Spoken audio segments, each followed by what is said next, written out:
So first for my sauerkraut, I'm going to grate an apple and try this recipe that's apple sauerkraut. And I've already got my cultures for the cutting edge cultures soaking in water to dissolve. And so I'm just using a cheese grater. And I'm just going to grate one apple into my bowl. And then I'll come back and roughly chop my cabbage. I actually don't intend to have it on hot dogs and things for sauerkraut. So I think I'll probably just rough chop my cabbage, because one jar is going to just be like cabbage that I could have on whatever I want, meat or vegetables on the side. And then the other is kimchi, which will be spicy, that I could put on Asian food or whatever. So you don't need to watch me grate. So you wash and peel your cabbage, so save my scraps for my chickens. And then I'm just I'll fine chop this, I guess, for my sauerkraut that I'm just gonna eat. But I don't know, I don't want to get out my processor. So I just have a KitchenAid processor. I don't have an actual food processor. It goes on my KitchenAid mixer. So I'm just gonna rough chop this, because a knife is easier to wash than all the blades.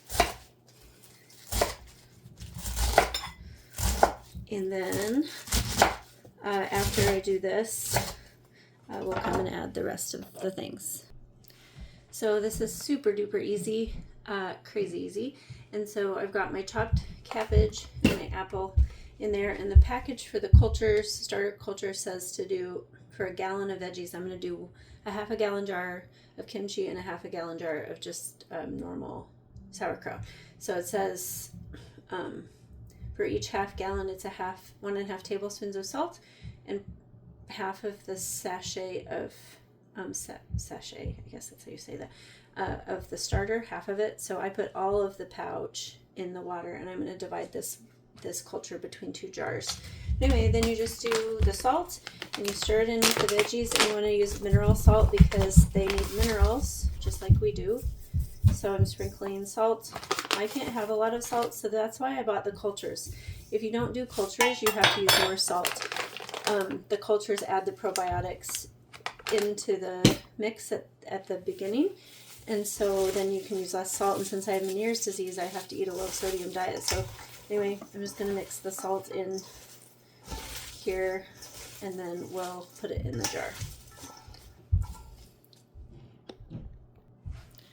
So then you just start, apparently. I mean, you guys I have made sauerkraut before with salt and kefir whey years ago, and it was good, but back then I didn't really like fermented vegetables as much.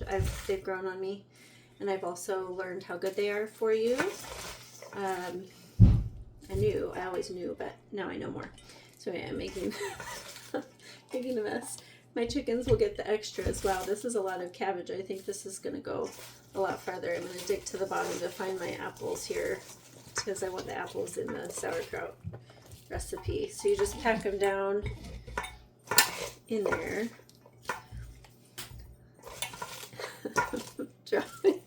Dropping them on the floor. Okay, so that's, I think, all. These were big cabbages. Cabbages always go farther than you think they will. But gosh, this is good for you. I learned that cabbage and broccoli has sulfur in it. It's a really healthy, the brassica family is really good for us. Okay, so you're supposed to leave a little room at the top, it said. I'm going to put half of this into this jar, and then we cover it with filtered water. I'm just using my fridge's filtered water and hope for the best. Because if you let fear stand in the way of trying something new, you never try anything new. And making fermented vegetables is very safe. And I don't think it's going to kill me. So, here we go. I'm going to fill this up with water, and then I'll show you what it looks like with the airlock on the top. So, this is the airlock lids I just bought from Amazon. And it's like this little dealie. It has a cap on it, so you fill this halfway with water, and you put the lid on. Then you stick this in this lid, and so the jar won't explode as it's fermenting. I'm not going to put that on yet because I realized I had so much cabbage that some of my salt isn't in the jar, and a jar is supposed to have 1.5 tablespoons, and I just put it all in my bowl, and my bowl had too much cabbage, so I need to put another 1.5 tablespoons total in this bowl and the other, because I'm making 1 gallon, so I'll put half in the bowl and half in the jar, and hopefully it'll just dissolve. I'll shake it around or something. But that's all it is. It's vegetables, water, salt, and the culture pouch that will help it ferment faster. And so this is very exciting. Maybe in like 3 or 4 days I'll have sauerkraut. So I'm just gonna, oh my goodness, oh, go on. Okay, screw this on so it's stable. Or not. How do you get the airlock jar on your lid? Oh, no, there we go. Okay, jar done. Jar 1 done. Then I'll do the next one. I'm going to do kimchi, so I'll do that as a separate video and show the other ingredients I'm adding. Okay,